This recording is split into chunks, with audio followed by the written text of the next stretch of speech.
Olá, pessoal! Nós estamos de volta para falarmos mais um pouquinho de finanças públicas para você e nessa nossa aula nós queremos entender aí alguns conceitos muito importantes e que são recorrentes em prova. Nós estamos falando lá dos conceitos de fiscalidade, extrafiscalidade, contribuinte de fato, contribuinte de direito, tributo direto e imposto indireto. Primeiro, pessoal, a gente tem que ter a clareza de que todo e qualquer tributo, querendo ou não, dá-se a arrecadação por parte do ente governamental. Ou seja, a simples imposição do tributo, ela tem necessariamente um ingresso de recursos nos cofres públicos. No entanto, nós temos uma categoria de tributo que nós falamos que sofre de fiscalidade, ou seja, cujo objetivo principal é arrecadatório, ou seja, é arrecadar recursos para fazer frente ao gasto governamental. E existe uma outra categoria de tributo que nós chamamos de extrafiscal ou extrafiscalidade. Significa dizer que a finalidade precípua dele não é arrecadatório, embora, obviamente, a própria imposição do tributo, como dissemos, acaba arrecadando recursos para o ente governamental. Mas o objetivo do tributo extrafiscal ou extrafiscalidade é basicamente controlar o nível de atividade econômica. Então nós queremos começar essa aula com você entendendo os conceitos de fiscalidade e de extrafiscalidade. Legal? Então vem para cá, vamos botar isso no quadro. Nossa primeira tarefa, então, é tentarmos entender lá, os conceitos de fiscalidade e de extrafiscalidade.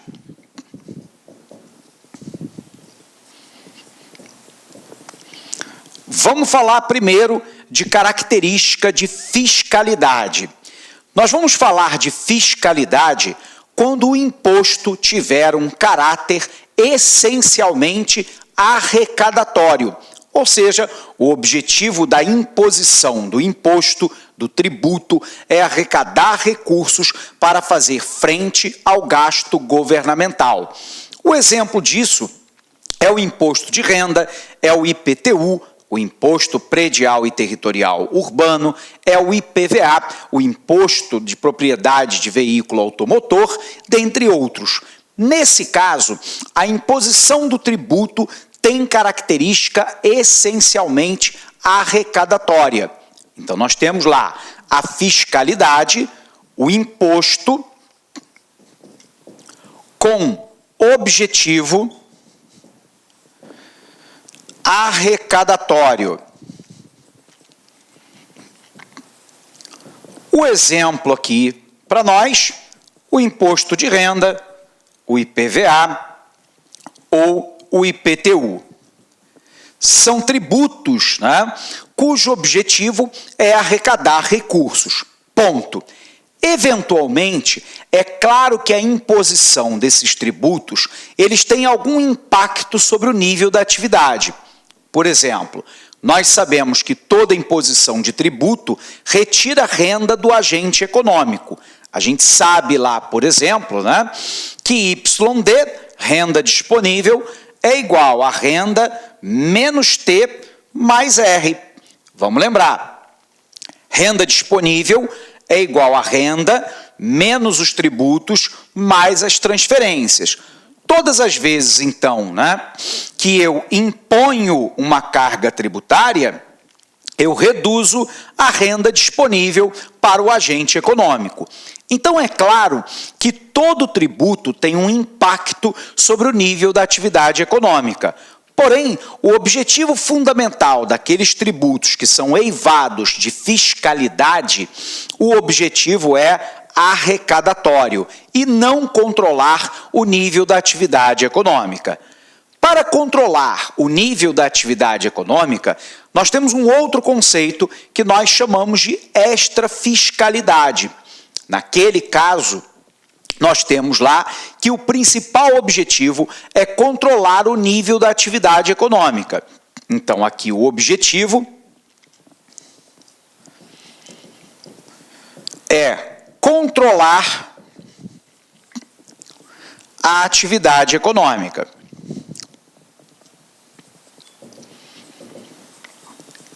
Nesse caso, eventualmente, o governo vai querer, por exemplo, reduzir a carga tributária para poder expandir o nível do produto e tentar reduzir a taxa de desemprego.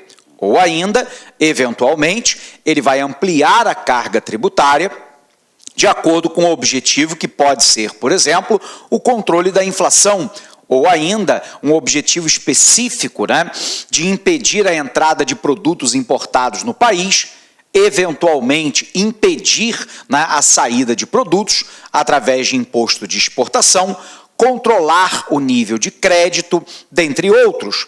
Então, nós poderíamos citar aqui como exemplo o imposto de importação, o imposto de exportação, o imposto sobre operação financeira, nós temos a CID combustíveis.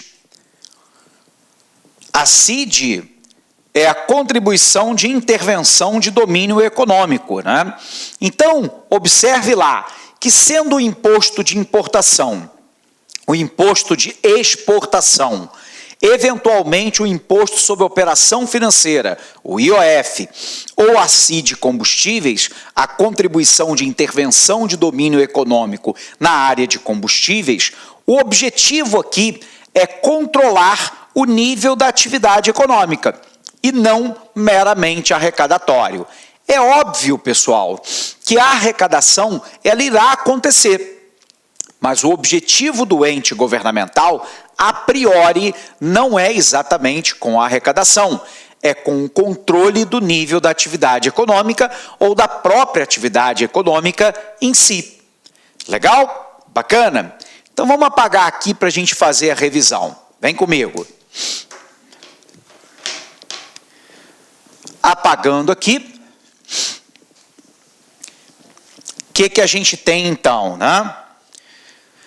A gente tem aqui os conceitos lá de fiscalidade, extrafiscalidade, contribuinte de fato, contribuinte de direito, imposto direto e indireto. O termo fiscalidade designa a característica de um determinado tributo quando a sua finalidade é principalmente arrecadatória. É o caso, por exemplo, do imposto de renda, do IPTU, do ICMS, do IPVA e das contribuições especiais. Mas eu posso ter lá determinados tributos cujo objetivo não é arrecadatório. Extrafiscalidade é o termo que designa a característica de um determinado tributo quando a sua finalidade é outra que não a arrecadatória. Finalidade, por exemplo, de ordem econômica ou social. É o caso, por exemplo, do tributo regulador, imposto de importação, de exportação, de operação financeira, de produto industrializado, territorial rural, etc. Bom, se a gente entendeu então, o conceito de fiscalidade e de extrafiscalidade, a gente precisa agora se debater sobre a ideia do contribuinte de direito e do contribuinte de fato. Então, vamos botar no quadro novamente para você. Eu tenho agora um outro conceito, que é o contribuinte de direito e o contribuinte de fato. Bom, primeira pergunta, então, professor, o que é o contribuinte de direito? O contribuinte de direito é aquele que tem o dever legal de recolher aos cofres públicos o montante do tributo devido. Então, imaginemos uma hipótese, o imposto de renda. O professor Alex é que tem que recolher aos cofres públicos o imposto de renda pessoa física do Alex. Portanto, eu sou um contribuinte de direito, é aquele que tem, repito, o dever legal de recolher o montante de tributo devido ao cofre público. Então vamos lá. Contribuinte de direito é aquele que tem o dever legal de recolhimento do tributo devido.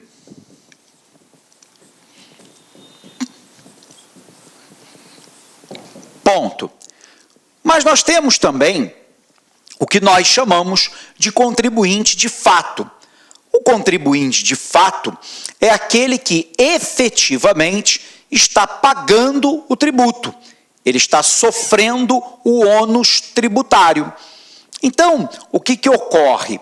É que algumas vezes o tributo é arcado por um determinado indivíduo, mas tem que ser recolhido ao cofre público por um outro agente. Um exemplo para você é o ICMS. É razoável imaginar que no preço dos bens e serviços nós temos a imposição do Imposto sobre Circulação de Mercadorias e Serviços e que, pelo menos em parte, a cunha tributária, o tributo a ser pago, é pago pelo consumidor. Ocorre que, embora esse consumidor seja o contribuinte de fato, porque ele está arcando, ao menos parcialmente, se não a totalidade, com o pagamento do tributo, não é ele que tem o dever legal de recolher ao cofre público o montante devido.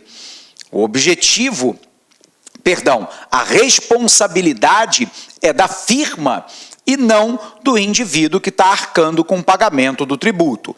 Então, o contribuinte de fato é aquele que arca com o ônus tributário.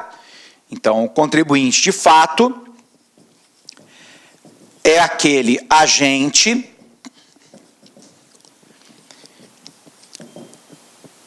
que arca com o ônus tributário. Ou seja, é aquele que de fato faz o desembolso para o pagamento do tributo. Algumas vezes, nós temos a coincidência entre o contribuinte de direito e o contribuinte de fato. Exemplo, imposto de renda do professor Alex. Quem é o contribuinte de fato? Quem é que arca com o ônus tributário do pagamento? O professor Alex.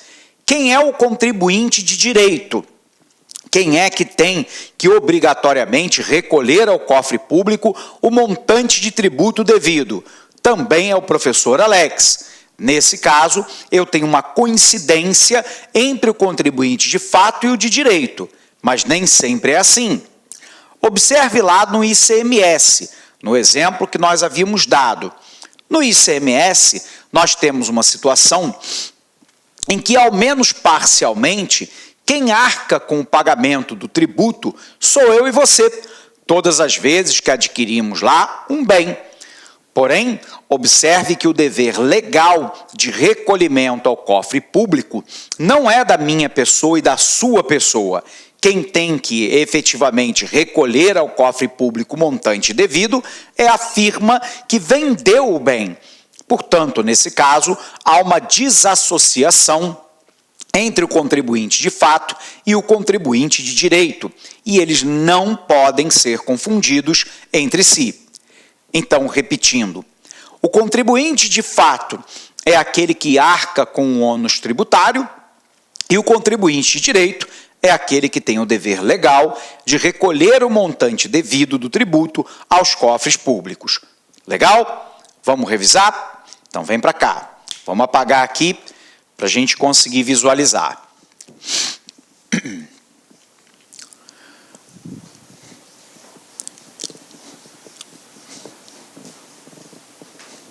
Deixa eu só falar de uma outra coisa antes, que é o tributo vinculado e o tributo não vinculado. Observe lá que quando nós estudamos lá atrás os princípios tributários, nós estudamos lá o princípio da não vinculação. Mas observe lá que muitas vezes nós temos tributos no nosso país que estão vinculados, são contraprestacionais pelo uso efetivo ou pelo uso potencial de bens e serviços.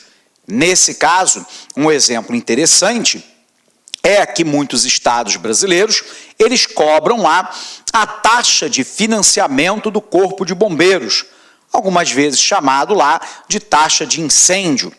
Então, ele é vinculado à manutenção do Corpo de Bombeiros.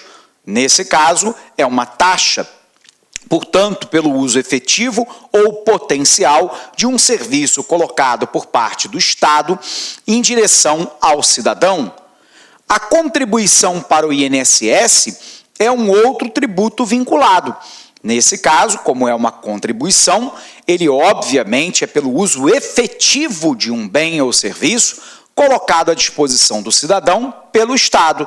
Nesse caso, aposentadorias, pensões, auxílio-doença, etc.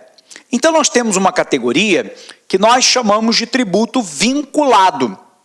É aquele na qual o fato gerador do tributo vincula-se a algum tipo de atividade estatal em prol do contribuinte. Exemplo aqui, né? Você tem a taxa de incêndio ou a taxa de vigilância sanitária. Nesse caso, o Estado vai exercer o seu papel de polícia na inspetoria sanitária, verificando, sobretudo, as condições de produção, comercialização, distribuição de qualquer produto que possa afetar a saúde humana, o meio ambiente, da biota, do conjunto de seres vivos de uma determinada área e por aí vai. Portanto, o exemplo que nós demos da taxa de incêndio ou da vigilância sanitária, mas eu posso imaginar a contribuição de melhoria, quando da intervenção do poder governamental resultar valorização imobiliária do imóvel. Resultado, nesse caso, na medida, do gasto público para a intervenção, é factível a cobrança do tributo contribuição de melhoria. Portanto, é um tributo vinculado. Ele é contraprestacional pelo uso efetivo ou potencial de um bem ou serviço colocado à disposição do agente econômico. Legal? Do outro lado, o que a gente tem? O tributo não vinculado. O tributo não vinculado, ele é não contraprestacional, o que significa dizer que não está previsto na legislação nenhuma contrapartida específica pelo direito do governo de coercitivamente impor e cobrar o tributo devido. Exemplo, de maneira cidadã, faz todo sentido quando, por exemplo, eu e você dizemos lá que nós pagamos um IPVA caro, que é o Imposto sobre Propriedade de Veículo Automotor, e temos as nossas ruas e estradas esburacadas. Sob o ponto de vista cidadão, isso faz todo sentido. Sob o ponto de vista tributário, não. Porque o IPVA não é, na medida em que a legislação o determina, para o financiamento de manutenção de via pública. O IPVA vai para o Caixa Único do Governo e, na medida em que a legislação determina, o gasto é discricionário. O governo pode gastar com o pagamento do funcionalismo, com saúde, com educação, com proteção ao meio ambiente e por aí vai. Por um outro lado, é preciso a gente perceber que também, de maneira cidadã, muitas vezes a gente diz que paga lá um IPTU caro, o Imposto Predial e Territorial Rural, o Imposto Predial e Territorial Urbano, e muitas vezes nós encontramos lá as nossas calçadas deterioradas, o mobiliário público sem manutenção, e isso afeta a nossa qualidade de vida. Sob o ponto de vista cidadão, repito, nós estamos absolutamente corretos. Sob o ponto de vista tributário, não. Porque a arrecadação do IPTU pode, eventualmente, ser utilizado para a manutenção da via pública, para as calçadas, para o mobiliário urbano, para a iluminação, mas ele não é vinculado a esse tipo de atendimento e, portanto, de novo, vai para o Caixa Único do Governo e, na medida em que a legislação permite, o gasto é discricionário. Portanto, a maioria dos tributos são tributos não vinculados. Tributo não vinculado é aquele cujo fato gerador em nada se relaciona com alguma atividade estatal em direção ao contribuinte. O exemplo claro aqui são os impostos. Então, embora eu possa pagar, um IPVA caro, ele não está vinculado à manutenção das vias públicas. Legal? Sendo assim, a gente citou também a questão do contribuinte de fato e o de direito. Então, vamos lembrar. Contribuinte de direito é aquele que tem, por lei, o dever de pagar. É a regra geral. Contribuinte de fato é aquele que, sobre uma ótica essencialmente econômica, suporta o ônus da carga tributária. Então, repetindo, contribuinte de fato é aquele que arca com o ônus do pagamento do tributo. Contribuinte de direito é aquele que tem o dever de recolher aos cofres públicos o tributo devido.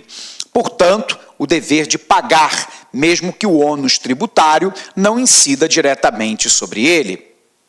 Isso nos leva, então, a uma análise daquilo que nós chamamos de tributo direto e tributo indireto. Então, vem para cá. Vamos puxar aqui no nosso quadro. Nós temos uma característica, então, do chamado tributo direto e do tributo indireto. O que é o tributo direto? O tributo direto é aquele na qual há coincidência entre o contribuinte de fato e o de direito. Exemplo aí, o IPTU, o IPVA, o imposto de renda. O imposto de renda do professor Alex. Quem arca com ônus tributário, contribuinte de fato, é o professor Alex. Quem tem o dever de recolher ao cofre público, também. Resultado, quando há coincidência entre o contribuinte de fato e o de direito, nós temos um tributo direto. Quando nós temos a descoincidência entre o contribuinte de fato e o de direito, nós temos um tributo indireto. Veja aqui. Tributo direto é quando há coincidência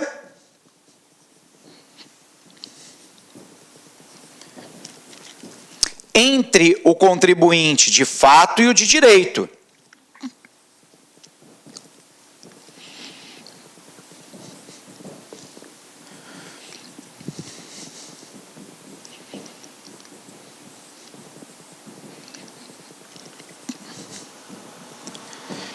Exemplo aqui, o imposto de renda, o IPVA e o IPTU. Bom, mas alguém poderia me lembrar assim, professor, no caso do IPTU, nós podemos ter uma situação em que um determinado agente tem lá um apartamento de aluguel e ele impõe ao locatário o pagamento do imposto. Nesse caso, ocorreria uma descoincidência, Porque o contribuinte de direito, quem tem que recolher ao cofre público o IPTU devido, é o locador, o dono do apartamento. Mas quem está pagando é o locatário, aquele que aluga o apartamento. Essa é uma condição que muitos consideram flagrantemente ilegal, embora ela continue acontecendo no Brasil.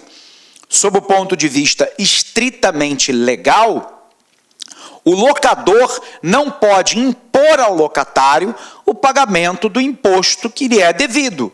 Nesse caso, então, sob o ponto de vista estritamente legal, o IPTU tem a coincidência entre o contribuinte de fato e o de direito. Se o professor Alex alugasse um apartamento de sua propriedade, quem tem o dever de recolher ao cofre público o tributo devido é o professor Alex, contribuinte de direito. Quem tem que arcar com o ônus do pagamento do tributo também é o professor Alex, que é o locador nesse exemplo. Então, sob o ponto de vista do tributo direto, é quando há coincidência entre o contribuinte de fato e o de direito. Óbvio que, do ponto de vista indireto, é quando não há coincidência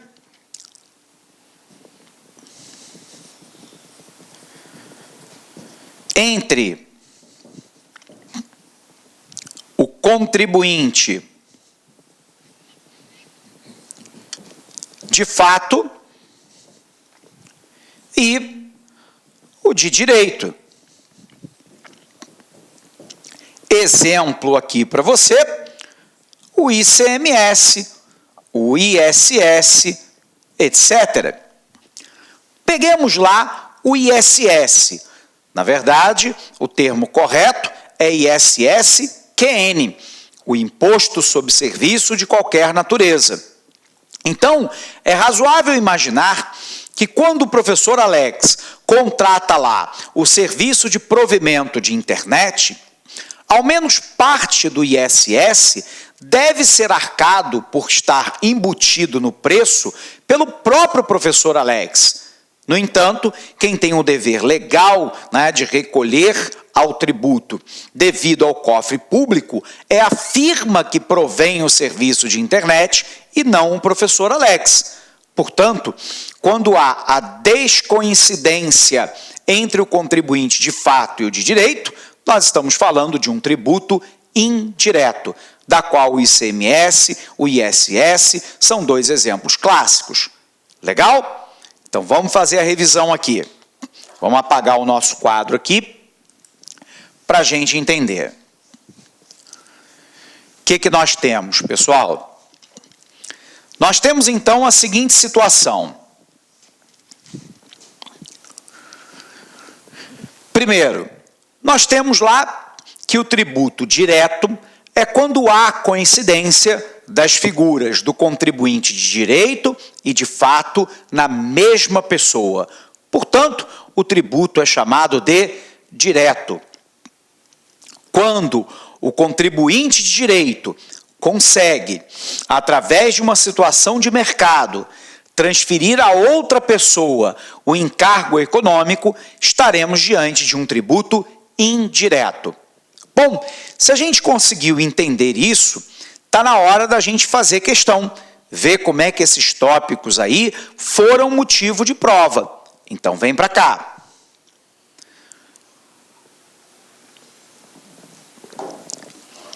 Nós trouxemos uma questão de 2013 da Banca CESP-UNB para a Agência Nacional de Transporte Terrestre.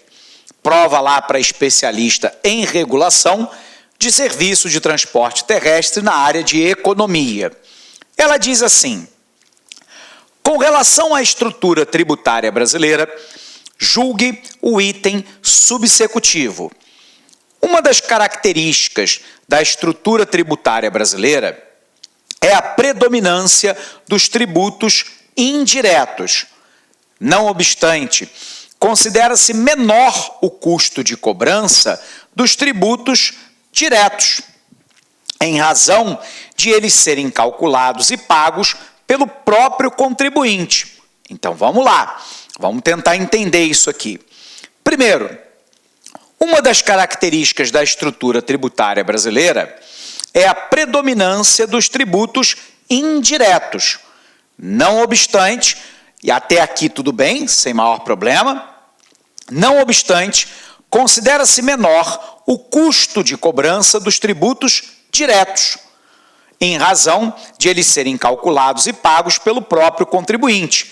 Na verdade, o tributo indireto, ele tem lá, né, um custo de cobrança menor.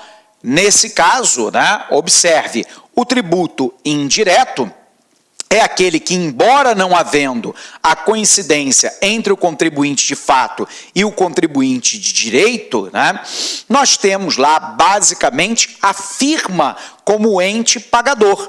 E, portanto, o sistema de fiscalização, ele não é autodeclaratório. Via de regra, nós temos lá um tributo que é computado sobre uma determinada transação econômica qualquer. E, portanto, o tributo indireto é um tributo que tem um custo de cobrança menor, tudo bem, do que o tributo direto, que boa parte das vezes é declaratório, como, por exemplo, o imposto de renda. Nesse caso, então, essa alternativa está incorreta, ela está errada, ok? Vamos lá para a nossa segunda questão. A nossa segunda questão é uma questão que foi aplicada lá pela banca CEPERJ em 2014 para Rio Previdência, cargo para especialista em Previdência Social. E ela diz assim: como os tributos extrafiscais, compreende-se que... Então, vamos lá lembrar. Extrafiscalidade são aqueles tributos que não têm finalidade precípua arrecadatória. O objetivo é o controle da atividade econômica. Legal? Então, vem para cá. Letra A. Como tributos extras fiscais, compreende-se que são exigências fiscais que possuem características de tributos, como a compulsoriedade, mas cuja capacidade tributária é delegada a um ente que disponha de personalidade jurídica própria, que não se confunde com o governo, ainda que o integre indiretamente. Alternativa falsa. Nós sabemos que a extrafiscalidade não é delegada a um outro agente que tenha personalidade jurídica própria que não a do governo.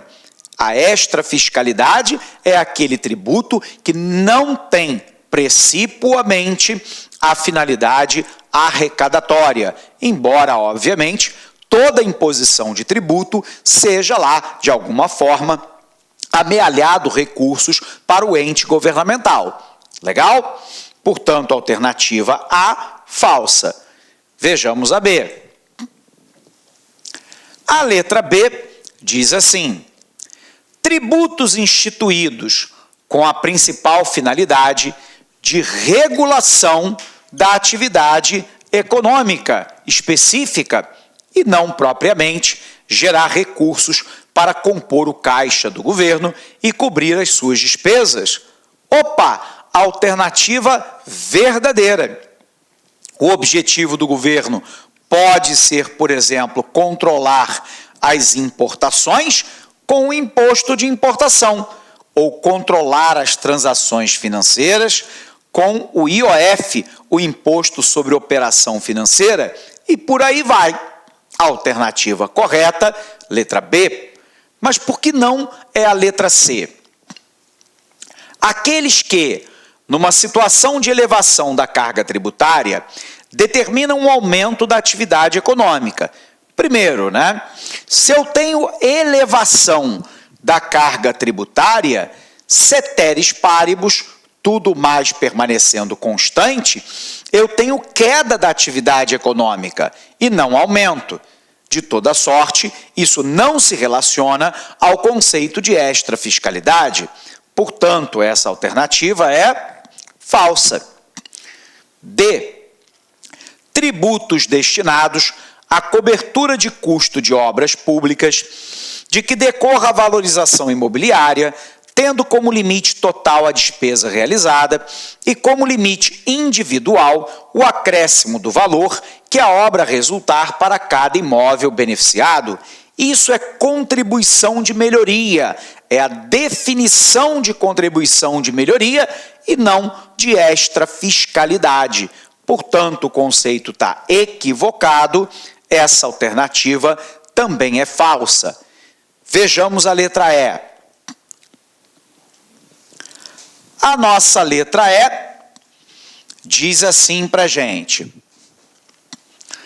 aqueles cobrados mediante contraprestação pelo Estado de um serviço ou bem de caráter compulsório nem podem ser exigidos ao arbítrio do Estado. Primeiro, tributo contraprestacional, tributo vinculado, diz respeito lá a tributo vinculado e não ao conceito de extrafiscalidade. Lembrando, tributo vinculado é tributo contraprestacional, que há previsão legal de uma contraprestação de bem ou serviço por parte do ente governamental. Exemplo: taxa de vigilância sanitária, taxa de incêndio, contribuição para o regime único de previdência social.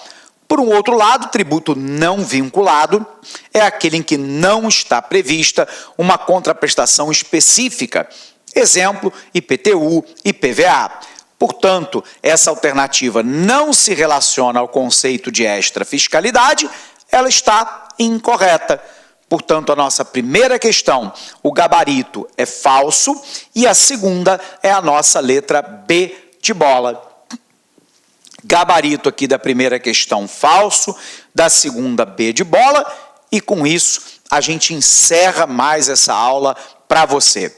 Quero desejar a todos um fortíssimo abraço, bons estudos e até o nosso próximo encontro.